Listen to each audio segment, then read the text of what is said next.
Assalamualaikum warahmatullahi wabarakatuh. Perkenalkan, nama saya Dafal Mudaki Putra dengan NIM 2405138. Pada kali ini saya akan melakukan analisis terkait video wawancara yang dilakukan tadi. Yang pertama yaitu analisis terkait proses komunikasi secara umum. Yaitu yang pertama, jenis komunikasi. Komunikasi yang terjadi adalah komunikasi interpersonal atau pribadi secara tatap muka. Bentuknya adalah komunikasi verbal dan komunikasi nonverbal. Secara spesifik, ini termasuk dalam kategori wawancara informasional. Yang kedua yaitu etika berkomunikasi. Kami kelompok kuda putih sudah menerapkan etika yang cukup baik. Hal ini terlihat dari cara mereka memulai dengan salam, memperkenalkan diri, memohon izin kepada narasumber, serta menutup wawancara dengan ucapan terima kasih dan salam kembali. Bahasa yang digunakan itu cukup sopan, meskipun terdengar santai, menyesuaikan situasi di lapangan. Yang selanjutnya yaitu hambatan komunikasi umum.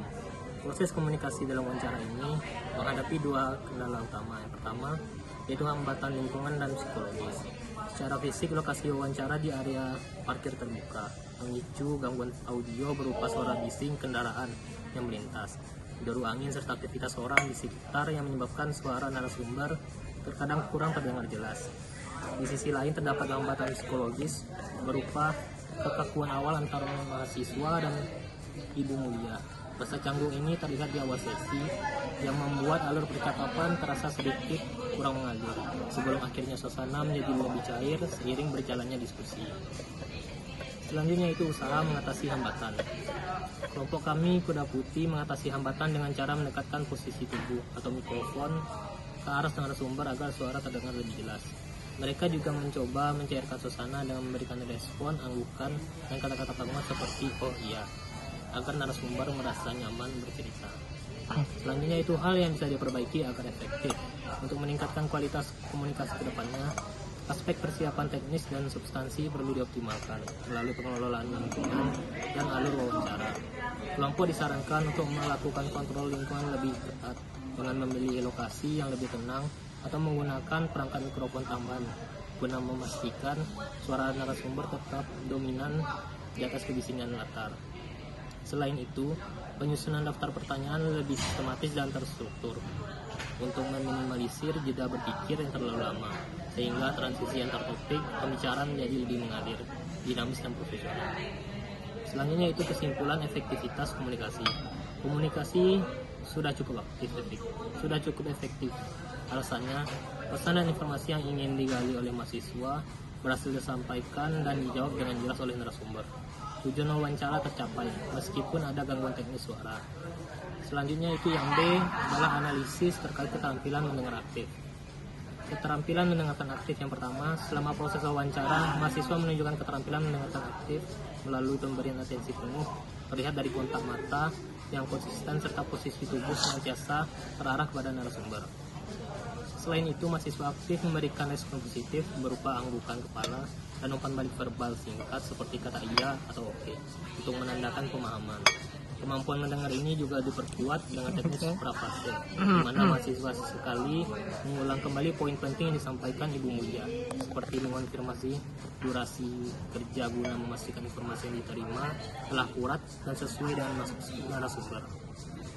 Yang kedua yaitu hambatan mendengarkan. Hambatan utama yang dihadapi mahasiswa selama proses ini adalah munculnya distraksi eksternal yang bersifat auditif, terutama deru mesin kendaraan dan hembusan angin yang terekam cukup dominan. Gangguan kebisingan ini menciptakan tantangan besar karena suara narasumber terdengar mengecil atau tertutup oleh suara latar, sehingga memaksa mahasiswa untuk memberikan upaya konsentrasi yang jauh lebih tinggi. Kondisi lingkungan yang tidak kondusif ini menuntut ketajaman pendengaran agar mahasiswa tidak kehilangan poin-poin krusial atau salah menginterpretasikan pernyataan yang disampaikan oleh ibu mulia selama sesi wawancara berlangsung. Yang ketiga yaitu perbaikan mendengarkan aktif ke depannya. Untuk meningkatkan kualitas interaksi di masa mendatang, mahasiswa perlu mengasah kemampuan dalam memberikan pertanyaan mendalam yang lahir secara spontan dari jawaban narasumber. Alih-alih hanya terpaku secara kaku pada daftar pertanyaan yang telah disiapkan, mahasiswa diharapkan mampu menangkap kata kunci atau pernyataan menarik dari ibu mulia untuk digali lebih jauh lagi. Dengan melakukan improvisasi berdasarkan informasi yang muncul, saat itu juga proses wawancara akan terasa lebih mengalir dan dinamis.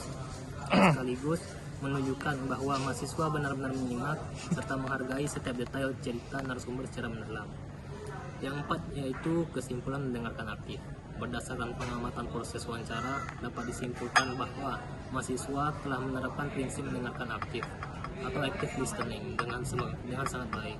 Hal ini dibuktikan melalui sikap hormat mahasiswa yang tidak memotong pembicaraan saat Ibu Mulia memberikan pesan panjang di akhir video, yang menunjukkan kemampuan dalam menahan diri dan menghargai alur bicara narasumber.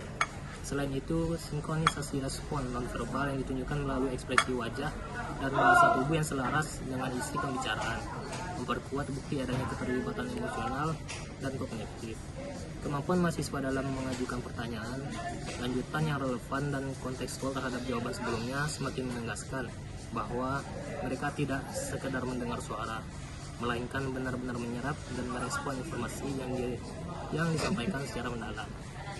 Baiklah, sekian video hasil dari analisis wawancara yang saya sampaikan. Lebih dan kurang mohon maaf. Wabillahi taufiq wal hidayah. Wassalamualaikum warahmatullahi wabarakatuh. Waalaikumsalam warahmatullahi wabarakatuh.